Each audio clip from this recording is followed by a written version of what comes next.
Salam jumpa lagi Bapak Ibu dan saudara-saudariku yang terkasih dalam Renungan Kelana Sabda edisi Rabu 18 November 2020. Bacaan Injil yang akan kita renungkan pada hari ini diambil dari Injil Lukas bab 19 ayat 11 sampai 28. Perumpamaan tentang uang mina.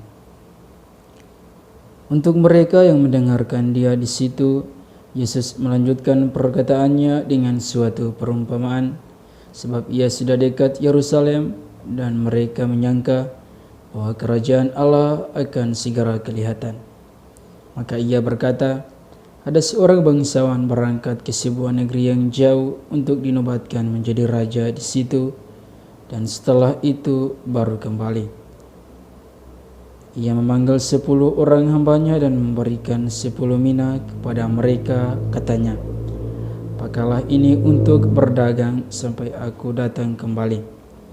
Akan tetapi orang-orang sebangsanya membenci dia, lalu mengirimkan utusan menyusul dia untuk mengatakan, kami tidak mau orang ini menjadi raja atas kami. Dan terjadilah ketika ia kembali, setelah ia dinobatkan menjadi raja, ia menyuruh memanggil hamba-hambanya yang telah diberinya uang itu untuk mengetahui berapa hasil dagangan mereka masing-masing. Orang yang pertama datang dan berkata, Tuan, mina Tuan yang satu itu telah menghasilkan 10 mina. Katanya kepada orang itu, baik sekali perbuatanmu itu, hai hamba yang baik. Engkau telah setia dalam perkara kecil, karena itu terimalah kekuasaan atas 10 kota. Datanglah yang kedua dan berkata, Tuan, mina Tuan telah menghasilkan 5 mina. Katanya kepada orang itu, dan engkau kuasailah 5 kota. Dan hamba yang ketiga datang dan berkata, Tuan, inilah mina Tuan, aku telah menyimpannya dalam sapu tangan, sebab aku takut akan Tuan, karena Tuan adalah manusia yang keras. Tuan mengambil apa yang tidak pernah Tuan taruh, dan Tuan menuai apa yang tidak Tuan tabur. Katanya kepada orang itu, hai hamba yang jahat, aku akan menghakimi engkau menurut perkataanmu sendiri. Engkau sudah tahu bahwa aku adalah orang yang keras, yang mengambil apa yang tidak pernah aku taruh dan menuai apa yang tidak aku tabur.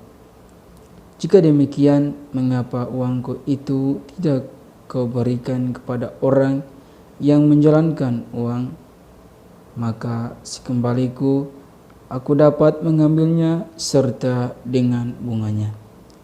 Lalu katanya kepada orang-orang yang berdiri di situ, ambillah mina yang satu itu daripadanya dan berikanlah kepada orang yang mempunyai 10 mina itu.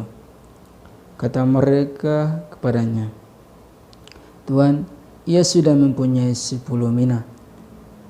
Jawabnya, aku berkata kepadamu, setiap orang yang mempunyai kepadanya akan diberi, tapi setiap yang tidak mempunyai daripadanya akan diambil juga apa yang ada padanya. Akan tetapi semua seteruku ini yang tidak suka aku menjadi rajanya, bawalah mereka kemari dan bunuhlah mereka di depan mataku. Demikianlah Injil Tuhan kita.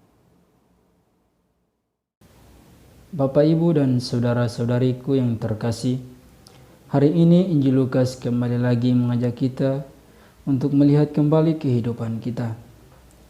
Kehidupan yang sedang kita jalani di masa yang penuh tantangan. Ada beberapa hal yang menjadi poin penting yang akan kita lihat atau renungkan bersama. Yang pertama, mengenai kepercayaan. Dalam Injil dikisahkan bahwa ada seorang yang tidak percaya dengan apa yang diberikan oleh Tuhan kepadanya.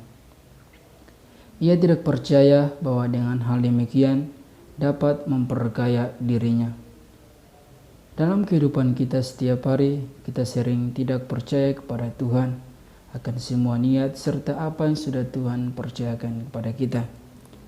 Dan semua yang sedang kita jalani merupakan bukti nyata dari Tuhan, yang dimana Ia sudah mempercayakan semua hal itu kepada kita manusia.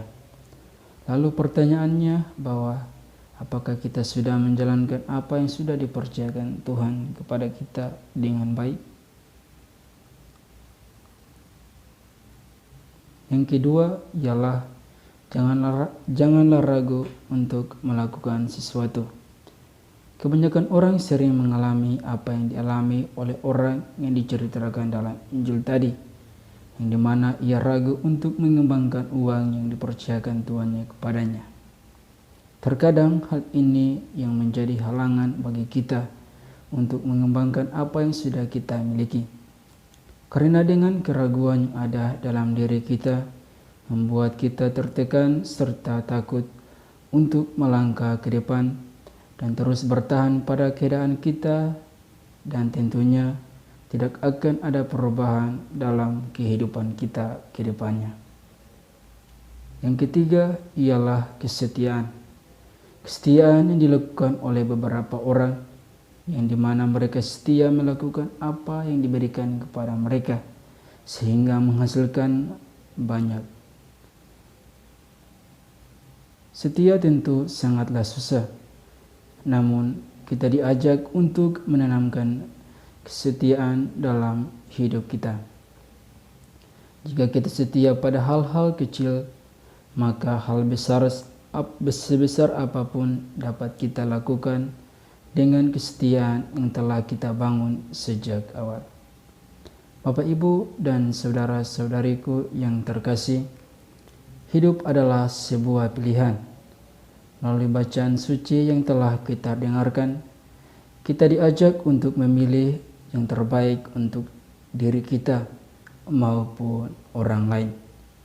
Memilih untuk mengembangkan semua hal yang sudah Tuhan berikan kepada kita. Jika kita sudah memilih, tentu kita harus setia pada apa yang telah kita pilih itu. Juga kita diajak untuk percaya bahwa setiap tantangan serta semua hal yang kita hadapi, kita alami, merupakan sebuah ujian dari Tuhan kepada kita. Karena hidup tanpa tantangan tak ada maknanya. Semoga demikian.